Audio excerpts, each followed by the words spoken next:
It wasn't giving. It was actually taking away. It was subtracting. I'm going to give this episode a 0 out of 10 because that's exactly what it gave me. 0. Nothing, nil, zip, nada. But the thing that nobody was talking about in the room was that when they were hearing the baby's heartbeat, the heartbeat sounded like a Billy Ocean song. It was on the 2 and the 4. Okay, it was doing the 8 count. And I'm like, what the hell kind of baby is this? Okay, because it was like, bing, boom, bing, boom, bing, boom, bing, bing, boom. I was like, hold up. The baby is bopping in there. And I'm like, is this a soul baby? Siobhan also told Anna that her face looked like a cat's asshole. And when I'm telling you, I giggle. Because I ain't never thought about a cat's asshole. Oh, that was funny to me. Then Siobhan says, also, you need to start taking B12, and gives her a vial with some liquid in it that looked exactly like iodine. The vial looks sinister. The vial was clear, but the way it was shaped, I just didn't like it. I ain't like it. It had no labels on it. It could be made of cats' assholes. Like, how you know what that is, girl? You don't know what that is? And she was like, oh, okay. And she took it. Why you did that? I don't want to say nothing. I ain't gonna say nothing, child. My name is Paul, and that's between y'all. You know, a woman going crazy because she pregnant. And I don't know what's going on, and somebody's here, but they're not. And you don't see this person? No, I don't see the person. What's going on? Lay off. Hey, everybody. Thank you so much for checking out this video. It's your girl, LB in blue. Hello. Welcome to our channel, Watch With Me, LB, where we give you fun, fresh, and funny rants, reviews, and recaps on our favorite movies and TV shows. And we are here to talk about the second episode of... Girl, can I tell the people? We are here to talk about the Don't wag your tail and make it hit my desk. Nah. Let me tell you what Homegirl did. Homegirl decided to go get the paper towel that I drained my bacon on this morning and eat. I'm talking about you. And eat the paper towel to get the bacon grease. Tell her bye, because she leaving. Bye, but say bye, cousins. All right. You're just a rascal. If you haven't, please subscribe to my channel. Don't forget to hit the bell for the notifications. And if you saw art... And if you are so inclined, please share this video. Help me to grow my baby channel. I'm trying to get to 10,000 subscribers before the end of the year, and I would very much appreciate your help. Thank you. We are here to talk about the second episode of American Horror Story, Delicate. Okay, please forgive my appearance. I'm about to go to the pumpkin patch. Okay, I have been selected as a chaperone. I'm gonna pumpkin patch, and I need my hat. Okay, because it's very hot outside today. Let's go ahead and talk about this episode, y'all, because nah. So the episode opens up picking up where we left off from the first episode, with her discovering this crime scene in her home. So now she has the police there with her. Her husband is there with her. 2 detectives are there questioning her about what the hell is going on. And they like, yeah, so you don't think maybe you took a little medicine that maybe made you loop out? You know, maybe you ate something? Did you have a lucid dream? Like, what's going on? Like, this doesn't make sense to me. And they asking valid questions. I ain't gonna hold you. She's getting an attitude. You know, I figured she would. But basically, they don't believe that somebody broke in her house and wrote a message on her mirror and then messed up her carpet. Because what kind of shit is that to do? Like, they rich. You're not gonna take a watch. You're not gonna, get some art on the wall. You're not gonna make yourself a little sandwich or something. Like, you just gonna rub lipstick on the floor. Like, that don't make no sense. So Anna is walking down the street, and of course she sees old school dominatrix lady. And when she looks twice, old school dominatrix lady is gone. She gets to Siobhan's office and then hears, surprise, they have given her like a little surprise soiree, because she has gotten some award that basically means that she's probably going to get an Oscar nomination. And so her response to the surprise is like, oh, thanks. She's still freaked out from, the fact that she's losing her marbles a little bit. Siobhan is like, girl, come, let me talk to you right quick.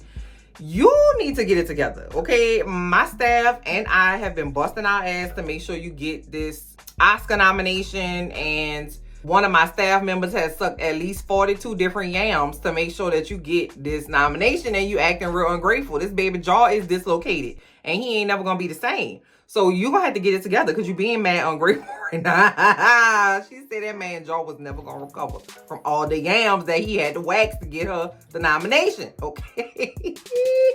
And low-key, I'm like, Kim, that was kind of funny. Siobhan said it. Kim Kardashian said it. I was like, oh, I giggled. Okay. I wasn't mad at it. You know I love a good giggle now. That's the thing that got me. And then I kind of had to, focus up again because I forgot that you have to campaign for an Oscar nomination. It's like, yeah, your performance was good, but did you put in the work though? Did you kiss up to the right people? Did you brown nose enough? Did you have your staff do A, B, and C? Did you send the right things? Were you at the right places? Did you go to certain parties? Did you do all that? Like, you have to actually campaign to get an Oscar nomination. Me and my ignorant self was thinking, you did a job, baby. And these people were like, I recognize that you did a job in this performance. You are so good, we're gonna nominate you for an Oscar. Nah, that's not how that works. That's why you'll see, like, the star of the movie, they won't get an Oscar nomination. But, like, the man that work at the deli that make the sandwiches that, like, tell jokes and shit, he get an Oscar nomination and might win an Oscar. Because he be behind the scenes doing work and not doing work like sucking yams and stuff. I'm just saying, like, you got a campaign. That shit is crazy, right? Child, I would not make it in Hollywood because that's stupid to me. Siobhan also told Anna that her face looked like a cat's asshole. And why would she say that girl face looked like a cat's asshole? I thought that thing was so fun. I said, listen, Kimberly, you done made me giggle twice in this little scene, child. She was cussing Anna smooth out because she got a face like a cat's asshole. Oh, that was funny to me. Anyway, the moral of that whole scene is Siobhan is telling Anna to get it together because it's like, what's the point of doing all this work if you gonna like mess it up because you got a weird attitude? Pause. I also heard that Emma Roberts was transphobic to Angelica Ross, and I don't like that. And I heard that she also has a bad attitude, and I don't like that either. So now I'm giving her the side eye, like the actress and not the character. Then Siobhan says, also, you need to start taking B12, and gives her a vial with some liquid in it that look exactly like iodine. Okay, the vial looks sinister. Okay, the vial was clear, but the way it was shaped, I just didn't like it. I didn't like it. I don't like it. I would never take that. It had no labels on it. It could be made of cat's assholes. Like, how you know what that is, girl? You don't know what that is? Okay, she done pureed some cat's assholes and got some vials from Etsy and gave that to that girl, and now she just drinking it willy-nilly. And I'm just like, okay, listen, and if you're gonna be stupid out here, you're not gonna last long. Who else are we gonna be focused on? Because you about to die. Like, that's the only thing I can think of. So we are about 10 minutes into the episode, and I'm already bored. I think that I've seen this at least 52 times in shows, movies, commercials, sometimes my dream child. Like, the writing thus far, lazy, okay? Because, Anna is thinking somebody's following her and nobody believes her. She calls the doctor to see, she threw up, right? After Siobhan gave her them pureed assholes in a vial, them cat assholes in a bottle. He threw up. Go figure. He calls the doctor. The doctor says, yeah, that might be a good sign for pregnancy, but go ahead and wait 14 days after, the transfer to take a pregnancy test. That's the earliest you could take it. So she's at home and she's looking on the internet, and she's seeing that, people are talking about her on the internet. She's reading all kind of weird shit on Instagram and whatever. So she's at the stove and she's cooking, and her husband comes up behind her for like, it's like she don't know she married. I don't know. It's like whenever he's in the room with her and he just comes up behind her and just say, hey, what you doing? She just overreacts. So this time she was at the stove cooking. He comes up behind her and just randomly like a normal person. And her reaction is to turn around, pick up a knife, and stab him in his eye. Like, but she ain't stab him, she cut him. And they just kind of brushed it off. Like, oh, let me go get you some Neosporin. I'm sorry. And I was like, what the hell is going on? Like, I don't even care really, but he ain't really say nothing about it. Like, he wasn't like, girl, we need to get you some medication. We need to get you looked at. We need to figure out if we need to get a divorce child, because you ain't about to stab me in my cheekbone. I don't know what to tell you. Like, he ain't say nothing about it, and I was confused about it, but also, with a side of I don't care, really. So just before she stabbed her husband in the cheekbone, she was looking at the calendar because, you know, she talked to the doctor. The doctor said you got to wait 14 days. So when she talked to the doctor said, okay, you got 11 days to go. By the time she got off the phone with him, 11 days had passed. So the husband was like, hey, when you going in there to get the Neosporin, go ahead and take this pregnancy test. And I'm like, whatever. So she takes the pregnancy test. She's pregnant. Congratulations. So they go see the creepy doctor for an ultrasound, and they, you know, it's a baby in there. But the thing that nobody was talking about in the room was that when they were hearing the baby's heartbeat, the heartbeat sounded like a Billy Ocean song. And it was on the 2 and the 4. Okay, it was doing the 8 count. And I'm like, what the hell kind of baby is this? Okay, because it was like bing, boom, bing, boom, bing, boom, bing, bing, boom. I was like, hold up, the baby is bopping in there. And I'm like, is this a soul baby? Like, I didn't know what was going on, but then nobody said nothing about the baby heartbeat, child. Her husband say, well, you know, we so excited. What can we do to make sure that we are able to make this a viable pregnancy?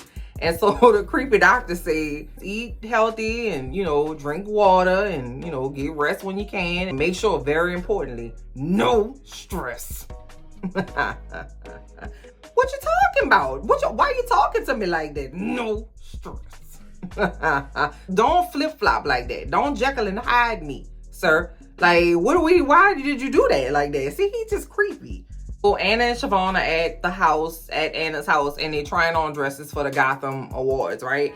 And Kim, that girl name is Siobhan in the show. Get it together, Elle. So Siobhan gives Anna a dress, and it's the dress that Madonna wore to the Emmys or the MTV or somewhere. Madonna wore this back in the day, in the 90s, okay? So they're basically trying to do a play off of Kim wearing and destroying Marilyn Monroe's Happy Birthday dress, right? Siobhan was like, whatever you do, don't rip it, because obviously she ripped Marilyn Monroe's dress, which I just ain't never gonna understand. I ain't never gonna understand that, but that's not what we here to talk about. I just want to let the record reflect, okay?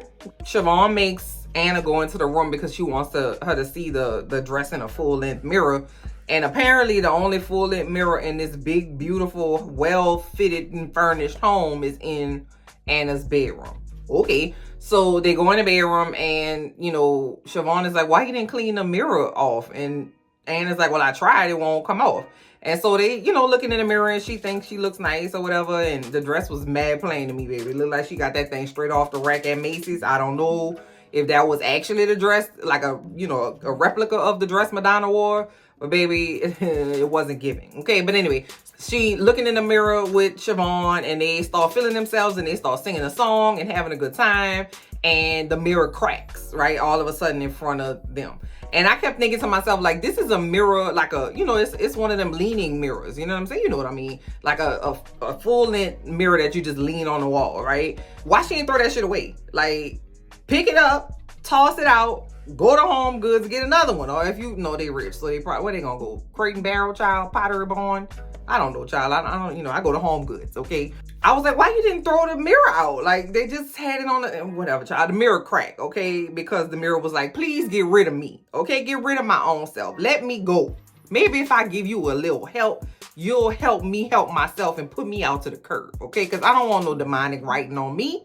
So the mirror cracked, right? And so now they like, So Anna gets to the awards. She's walking the red carpet, and people are really feeling her. And then this young, you know, starlet named Babette walks on the red carpet and kind of takes a little bit of Anna's thunder away. And the paparazzi starts to scream for Babette instead of, you know, paying attention to Anna. And so Babette comes up to Anna and is like, girl, I love you so much. I was a little girl when Summer Day came out. And apparently that's a movie that Anna made back in the day. Babette was like, oh my God, I love your dress. And she was like, where did you get it from?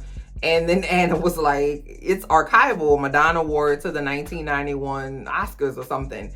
And Babette was like, girl, I'm gonna have to YouTube that. I wasn't even in this world. I'm gonna have to YouTube it, child. Goes inside to the awards, but you know, they had tables and stuff. And so she's sitting there with Siobhan and her husband, and the director of the movie, or like some director, I don't know, he was obnoxious, and he was asking her all kinds of questions about the stalker and the interview that she did with Andy Cohen that had to be pulled. And, you know, he was like really on one. And Siobhan was like, shut your ass up, right? She was like supporting her friend. Now the husband, okay, Anna's husband was just giving me, you know what I mean? Like, he just never has her back. Like, every time somebody, like, she's in a pinch, he just be there. He just don't ever say nothing, right? Siobhan was doing all the supporting. She got into it with the director a little bit, and so she got up and excused herself and went to the bathroom. But the thing that I was disturbed about when she went to the bathroom is she was sitting on the toilet. She was sitting on it, like sitting down. Because I saw the toilet paper right there. You know what I'm saying? And I'm like, I don't, you know what I'm saying? And she was sitting down. I don't know if she was sitting down on the toilet, like using the bathroom, or if she was sitting down on the toilet with her dress on the toilet. Either way, it was unacceptable. Okay, but let's move on, because that's not even really, they didn't even focus on that. That's just me, okay? You know, in the mirror, and she's washing her hands, and this lady comes up to her and she's like, oh my God, I love you so much. I just really, and this lady is kind of obnoxious and like kind of like a bumbling, you know, person or whatever. And she shakes Anna's hands, and her hands is like, girl, I wish I could tell you that my palms was oily, child, but that's sweat. They wet because it's sweat. I'm so sorry. And I'm like, girl, you could have kept that to yourself. What you telling me that for? Like, it was gross. I don't know. The lady keep asking her questions, right? And we know Anna is not on her P's and Q's, right? So, you know, the lady's like, can I ask you a question? Are you nervous? And Anna was like, no, I'm not nervous. She was like, girl, you look like it. You look nervous. I don't know about that. I'm so sorry. I always be saying wrong. And the lady talking, and Anna is picking at this zit on her skin. And she picks up like a little patch of skin. It's like, you remember when you were little and you would put the glue on your hand and then peel it up, and it would come in like these little strips, and it looked like you know, like that, but it was on her face. It didn't give creepy. It didn't give, you know, I don't know what they were trying to do with that. It just looked like, you know, it looked like she had something on her skin and she just peeled it off. It wasn't like flaky. It didn't look red under there. It wasn't irritated. I don't know what the point of that was. Anna got sick and went to the bathroom, you know, to the toilet, and threw up. And the lady, the obnoxious lady behind her, was like, oh my God, are you okay? And she was like all in Anna's space and like holding her hair and like touching on her. And the lady put her hand on her stomach, and then Anna came completely unglued and was like, don't fucking touch my baby. And she pushed the lady, and the lady hit her head on the bathroom counter and then fell on the floor. She knocked out. Apparently she's dead. I don't know. It was a puddle of blood. I'm assuming she's dead. So she left the lady there, right? Anna gets back to the table. Anna wins the award. She goes up to the podium and is trying to give a speech. And all of a sudden she is choking and aspirating and just kind of throwing up this dark blood-like black slimy substance or whatever. And she's looking, and the lady that she murdered in the bathroom is sitting in the audience clapping her hands. And everybody's like, what the fuck is going on? And she passes out on the floor. I'm telling you, at this point, I'm like, I am so and I'm trying to figure out if it's me. Because why I keep like picking shows that are bad? Like, I don't, you know what I'm saying? Like, I don't know. I'm trying not to turn up on this show, bro. I just want to go enjoy my day at the pumpkin patch. You know what I'm saying? Hey. Anna and Dex go up to Talia's place in Bridgehampton, and there is a security guard named Kamal who's gonna be there with them 24/7. So I was like, Lord, please don't give us no more Talia, because I can't stand her. Ooh, girl. Ooh, Lord, I don't like her. But something happens and she starts to bleed, and it looks like she's miscarrying. So Kamal takes her to the hospital. So she gets to the hospital, and they're getting ready to do like an ultrasound on her and, you know, do some tests to make sure everything is okay, or if it's not, to try to figure out what's going on. In walks Cara Delevingne's character, who is the person who's been playing old school dominatrix lady, right? So she walks in and she's a nurse, and she first and foremost, they have horrible bedside manner, baby. I don't know who taught them in nursing school, but the bedside manner was trash. I'm asking for a new nurse immediately, because she was like, keep still, open your legs up more. We about to do this right quick. Shut the hell up. They ain't say shut the hell up. No, I'm just saying that I didn't appreciate the demeanor that they came in there with. Because one, why you doing an internal wine ultrasound and not the on top the belly one? I don't know if that's the proper procedure, but I would just assume that having something go up in there would not be the proper situation to do. I just didn't like the whole demeanor. Okay, I ain't like it. I don't play with people with the bedside manner, because my titties already out and my ass is up in the air. Don't come in here with a funky attitude. That's all I'm trying to say. And to top it off, okay, they were doing an internal vaginal ultrasound, right? So we hear the heartbeat. So the baby's still up in there. But the way that they was doing it, baby, I just was really concerned and confused. Why are you so aggressive with this ultrasound wine? Okay, it's a finite amount of space you got to go up in. Okay, like, are you trying to make the ultrasound wine come out her nostril? Why are you jamming it up in there so hard, so much? Calm down, Ivy, damn. So Ivy gets done with the ultrasound and she puts the ultrasound wine back in the little spot where it goes, but she still has the ultrasound condom on it. You know, the little, you know what I'm talking about. And it's full up with blood, okay? But we heard the baby's heartbeat. And so the lady, you know, Ivy go ahead and leave out, right? Anna goes to the bathroom. Sis is hemorrhaging. You know, she ain't saying nothing. She ain't pulling the, you know, they have in the bathroom at the hospital, they had a little thing you pull for the nurse to come, or like a little button to press or something to say, hey, but I'm bleeding out. Somebody come on in here and give me some help. Ain't nobody saying nothing. Don't want to say nothing. I ain't gonna say nothing, child. My name is Paul, and that's between y'all. Anna wakes up in a hospital, and then Dex is there. Okay, I don't know how he got there. I don't know where he was, but she asked him where he was. He's all pretending to be upset. I don't believe he upset, but he's like, I turned my phone off because I was taking a nap. What kind of shit is that? What kind of thought process is that? Okay, you don't turn your phone off to take a nap. You either murdering somebody, you cheating on somebody, or something is amok. Because who turned their phone off? I could see do not disturb. I could see putting it on vibrate, but I turned my phone off to take a nap in 2023. Immediately know something is up with him. I don't like that. Anyway, she has had a miscarriage, unfortunately. So then the doctor is like, well, we're gonna go ahead and do an ultrasound just to make sure that everything has passed. And Anna's like, you already gave me an ultrasound. And the lady and the nurse that was in there with the doctor was like, no. You know, Anna's like, the lady named Ivy gave me an ultrasound. And the people was like, we don't have anybody that work here by the name of Ivy. And then the episode was over. I think it was like 39 minutes or something. I'm confused, okay? Because if the show is slotted for 60 minutes, why take that down when you could give us 60 minutes and give me some more meat on the bone, okay? Like, if you got an hour spot, first of all, you messing up the programming schedule. Either make it 30 minutes, make it an hour. Give me some even increments. Don't give me no 45 minutes, 39 minutes, 38 minutes, and 62 seconds. I know that ain't the right thing, but that's what came out my mouth. Roll with it, okay? It wasn't giving. It was actually taking away. It was subtracting, okay? It was reducing, okay? I was expecting it to give, and it did not give. It took away, okay? So I'm going to give this episode a 0 out of 10. Because that's exactly what it gave me. 0. Nothing, nil, zip, nada. You know, a woman going crazy because she's pregnant. I don't know what's going on. And somebody's here, but they're not. And you don't see this person? No, I don't see the person. What's going on? Lay off. Lay off. But comment down below and let me know what you thought of this episode. I didn't think nothing of this episode. It didn't give me really much to think about. So I'm about to go to the pumpkin patch. Y'all be cool. Let me know what you thought of the video, and I'm gonna talk to y'all later. Okay? Bye.